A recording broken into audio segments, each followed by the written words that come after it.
Olá, amigos do canal Direito Descomplicado. O que nós vamos descomplicar hoje?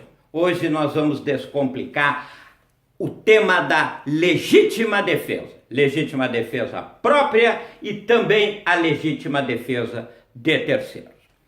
Muito bem. Se a pergunta, a dúvida que nós temos é a primeira que eu vou lançar. Matar alguém é crime? A resposta adequada pode ser crime. Não necessariamente é. Vocês poderiam me dizer, mas só um pouquinho, Jefferson, alto lá. Lá no artigo 121 do Código Penal, que trata do homicídio, diz o seguinte: matar alguém, pena, reclusão de 6 a 20 anos. Se matar alguém gera uma pena de reclusão de 6 a 20 anos, é evidente que aqui nós estamos diante de um crime. Não. Para entender o que é crime, nós precisamos conhecer os critérios adotados pelo Código Penal para a definição de crime. Existem 3 critérios que o direito brasileiro adota. O critério bipartite, o critério tripartite e o critério quadripartite. Muito bem. Para o critério bipartite, o crime é consistido de fato típico mais ilícito. O que é fato típico? O que é fato ilícito? Fato típico. Eu posso trazer a vocês aqui uma definição do livro do professor Davi André, que a obra Direito Penal, parte geral, ele diz o seguinte: fato típico é o comportamento humano que provoca um resultado que é descrito em lei como infração penal, ou seja, crime ou contravenção penal. Aonde nós encontramos o fato típico? O fato típico está em todos os artigos da parte especial do Código Penal. É o caput de cada um dos artigos. Vocês sabem que o Código Penal se divide em 2 partes fundamentais. A parte geral, que vai do artigo 1º até o 120, e a parte especial, que vai do artigo 121 até o 361. Na parte geral, nós temos a teoria geral do delito, a teoria geral do crime. E na parte especial, nós temos ali dispostos os crimes em espécie. Portanto, matar alguém é o caput do artigo 121. Portanto, matar alguém é fato típico. Basta ser típico? Não! Ele precisa ser também ilícito. E aí nós vamos lá no artigo 23, que diz o seguinte: trata da exclusão de ilicitude. Ele diz: não é crime quando a gente pratica o fato em estado de necessidade, legítima defesa, estrito cumprimento do dever legal ou no exercício regular de direito. Portanto, matar alguém, embora seja fato típico, temos que verificar, no caso em concreto, se está presente a ilicitude. Segundo a teoria clássica do direito, a tripartite, o fato tem que ser típico, tem que ser ilícito e também tem que ser culpável. Ok? E para quadripartite, o fato tem que ser típico, ilícito, culpável e punível. Entende a teoria bipartite que a culpabilidade e a punibilidade não são elementos do crime, e sim pressupostos da pena. Mas qual das três está certa? Todas as três, como eu disse anteriormente. A mais adotada, a majoritária, é a tripartite: fato típico, ilícito e culpável. Mas na hora do concurso, Jefferson, eu estou lá, cai a questão na prova, em qual das teorias eu vou me basear? É uma questão de, antes de prestar um concurso, vocês precisam conhecer a banca, saber os critérios da banca. Se vocês estão lidando com uma banca garantista, muito comum no exame da OAB, muito comum em concurso para defensoria pública, aí, normalmente, se a banca é garantista, certamente eles vão adotar esta teoria aqui, a quadripartite. Por quê? Porque para que o fato seja considerado crime, exige-se 4 requisitos. O fato tem que ser típico, tem que ser ilícito, tem que ser culpável e ainda tem que ser punível. Quanto maior o grau de exigência para que o fato seja considerado crime, menor a responsabilidade do agente. E se a banca for uma banca mais positivista, muito comum em concurso para delegado de polícia, em concurso para o Ministério Público, bom, aí eles adotam a bipartite. Basta que o fato seja típico e ilícito, já é crime. Muito bem. Visto isso, vamos entrar na legítima defesa propriamente dita. O artigo... Opa! O pagador cai da mão, né? O artigo 25, que trata do... Ele cai da mão e funciona mal, uma barbaridade. Olha só o trabalho que a gente passa aqui para apagar o quadrinho. Mas vamos lá. O artigo 25 diz o seguinte: entende-se em legítima defesa quem, usando moderadamente dos meios necessários, repele injusta agressão atual ou iminente a direito seu ou de outrem. Muito bem. Como viram aí na definição de legítima defesa, ela diz, entende-se em legítima defesa quem? E aí ela enumera uma série de requisitos. A primeira coisa que nós devemos observar é que nenhum dos requisitos é excludente do outro. Portanto, para que seja legítima defesa, todos os requisitos devem estar presentes.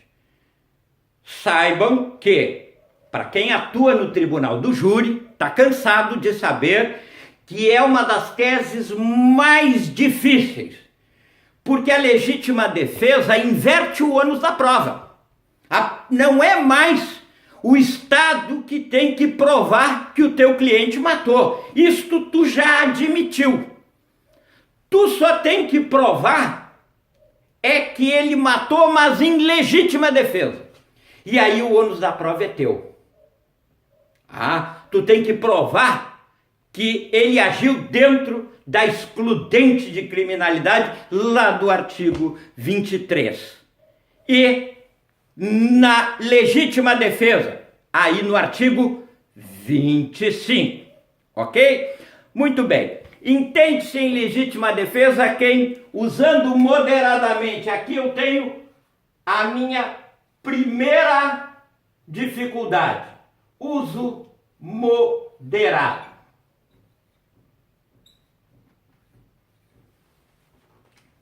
Vamos descomplicar essa dificuldade aí. Entende-se em legítima defesa quem usando moderadamente dos meios necessários. Uso moderado. O que é uso moderado? Condício sine qua non para a existência de uso moderado. Deve haver proporção entre a ação e a reação. A nossa reação tem que ser proporcional à ação que nós estamos sofrendo. Exemplo, eu vou usar bastante exemplos na explanação para que tire a situação do caso, da situação do abstrato e ela caia para dentro do concreto. Vocês enxerguem aquilo que eu estou falando. Então, proporção entre ação e reação. Exemplo, estamos caminhando por uma rua, acompanhados dos nossos amigos, familiares, enfim, e vem em direção a nós uma pessoa que nós nunca vimos antes, nem mais gorda e nem mais magra. Essa pessoa que vem em direção a nós, nos olha e simplesmente nos diz uma série de desaforos, uma série de coisas que nos desagrada, e nós nos sentimos bastante ofendidos diante daqueles impropérios proferidos perante os nossos amigos, familiares, quem quer que estivesse ali conosco naquele momento. Sacamos de uma arma e, bem, atiramos no cara. Pergunto, houve legítima defesa? Não. Houve proporção entre a ação e a reação? Fomos agredidos com palavra, reagimos a tiros. Não houve proporção. Em não havendo proporção entre a ação e a reação, não houve uso moderado. Não preciso olhar mais nenhum requisito. A ausência do uso moderado por si só já exclui a possibilidade de legítima defesa. Aquele ato pode ser qualquer coisa menos legítima defesa, por ausência do uso moderado. Muito bem. Entende-se em legítima defesa quem usando moderadamente dos meios necessários.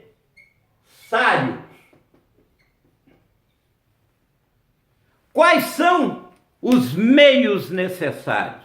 A lei não especifica quais são os meios necessários. Ela não diz se é pedra, faca, tacape, revólver ou arco e flecha.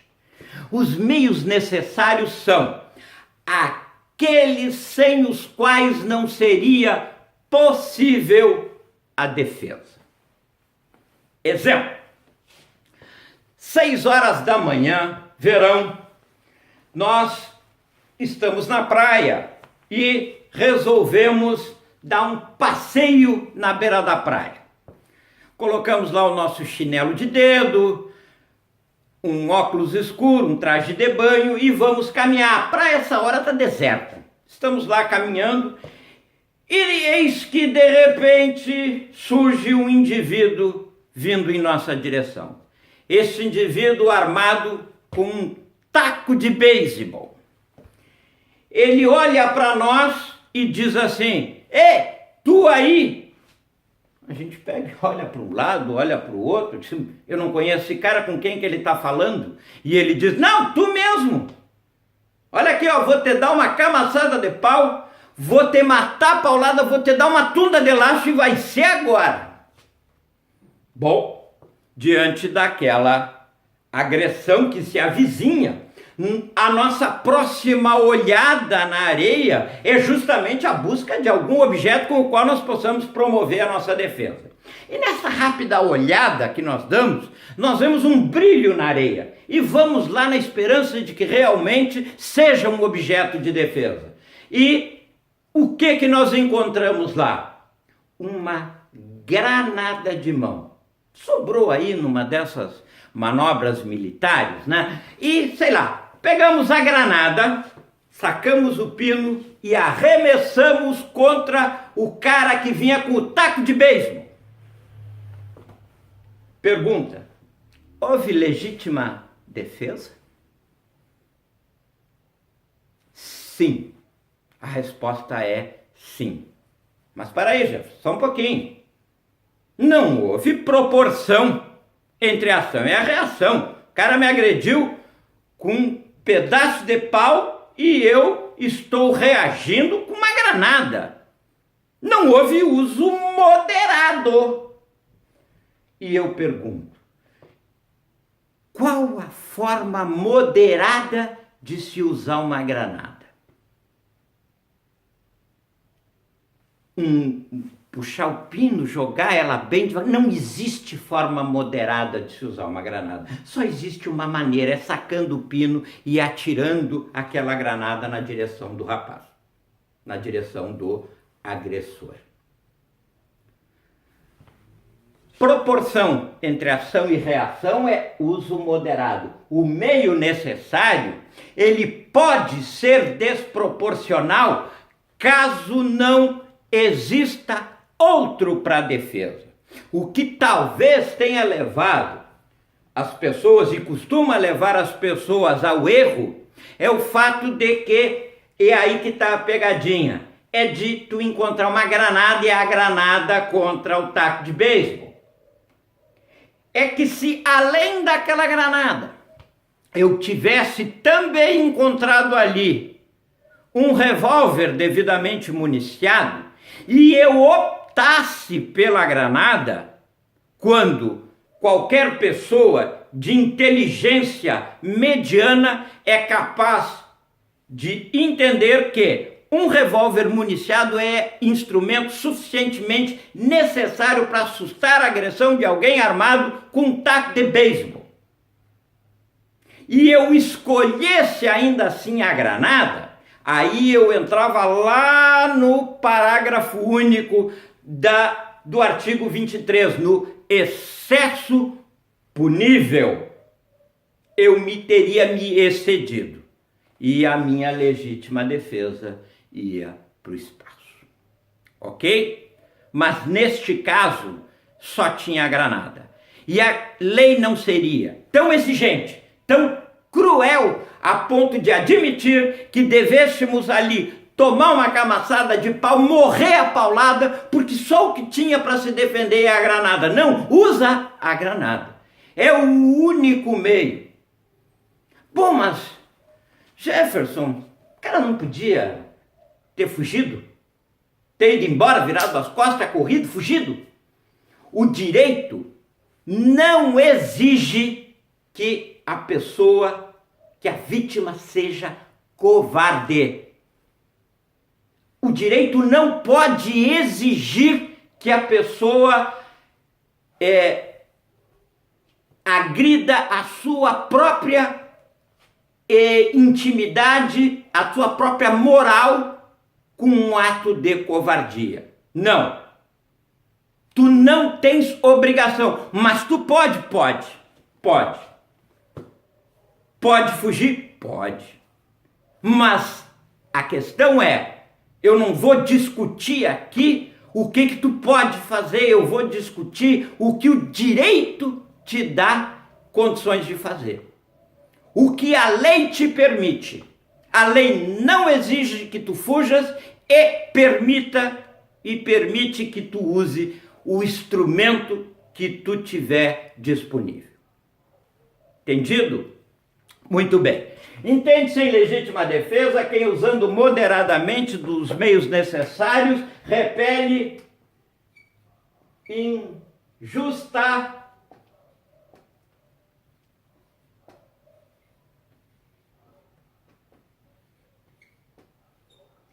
agressão. O que caracteriza uma injusta agressão? É o fato de ela não ter sido provocada por nós.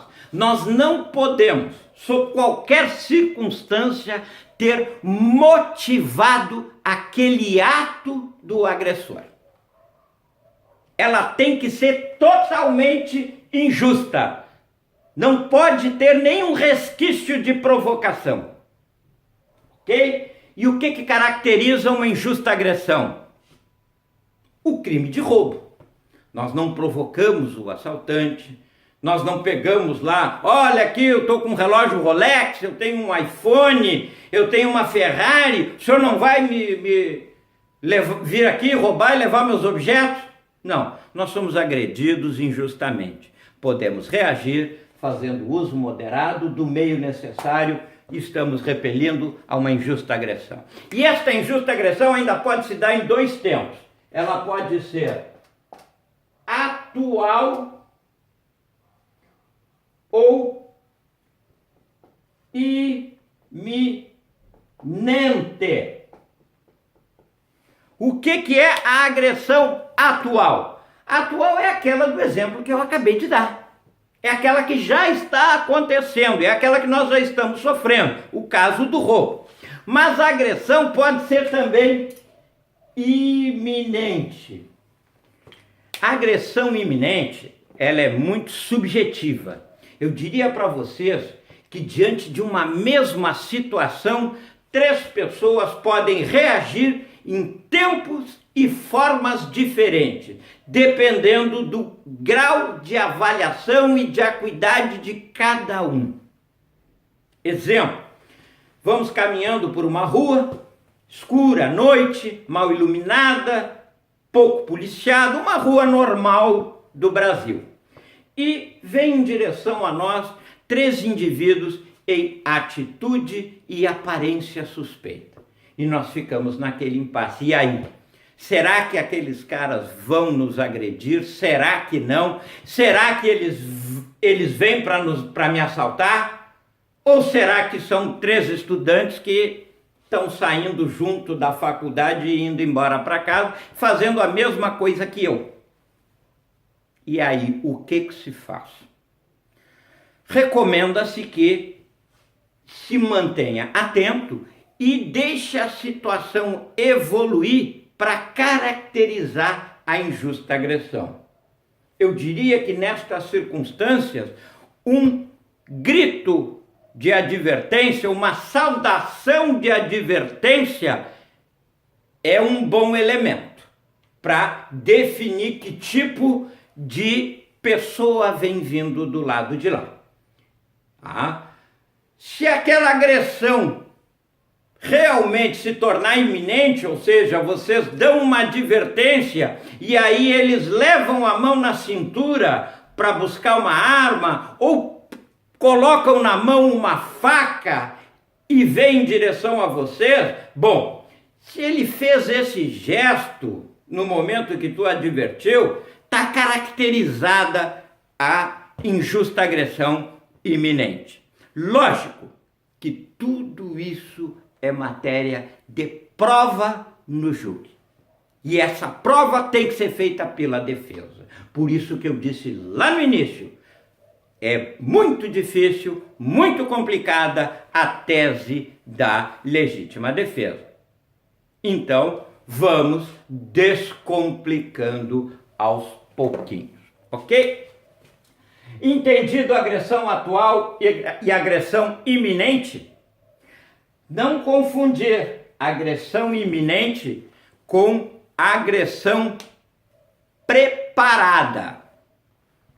Ou seja, aquela situação em que tu olha e o cara que está se aproximando de ti é um desafeto.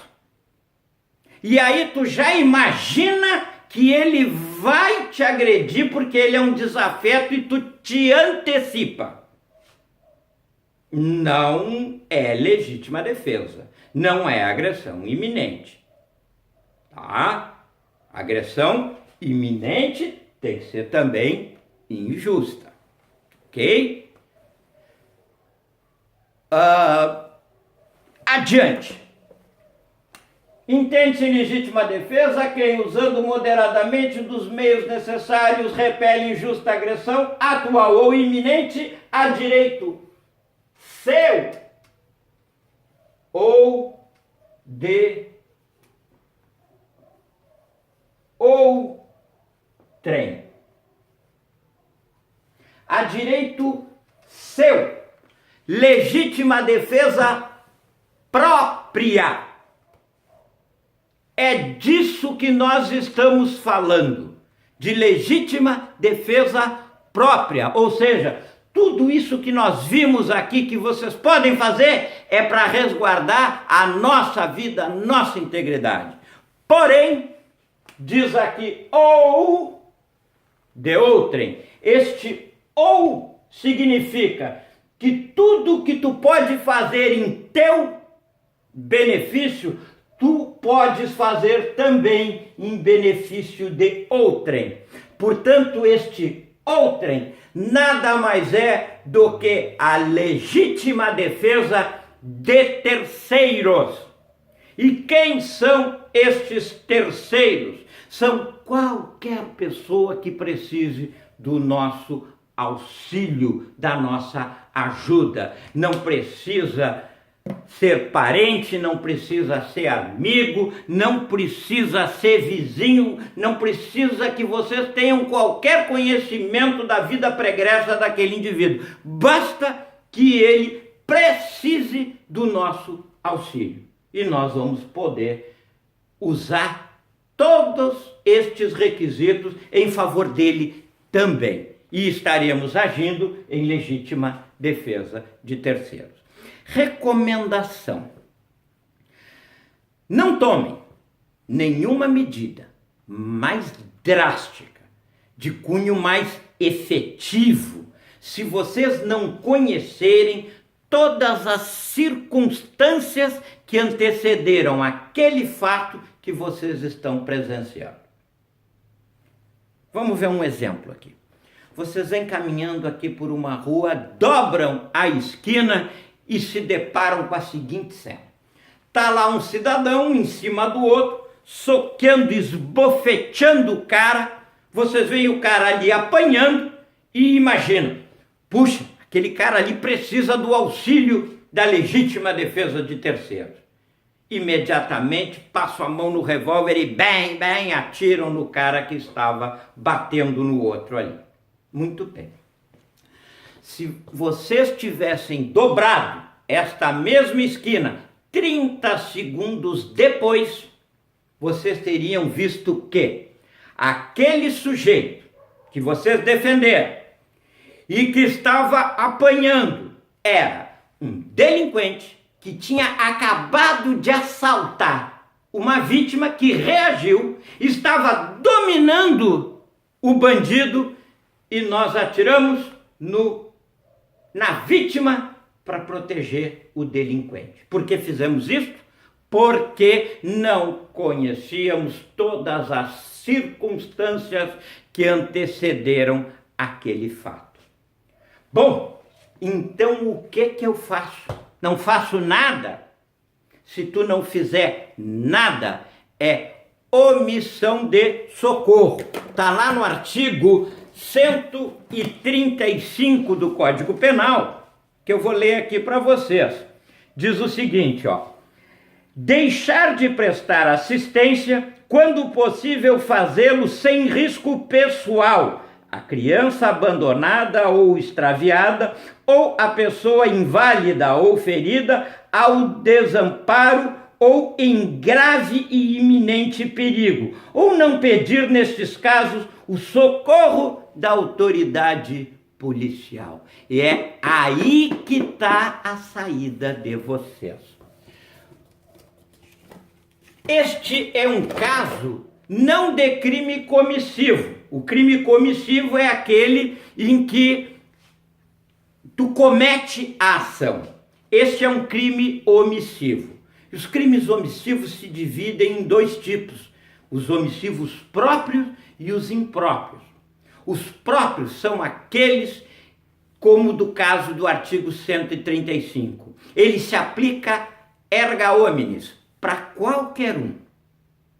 Os impróprios são aqueles definidos lá no artigo 13 do Código Penal. No artigo 13, parágrafo 2º, letras A, B e C.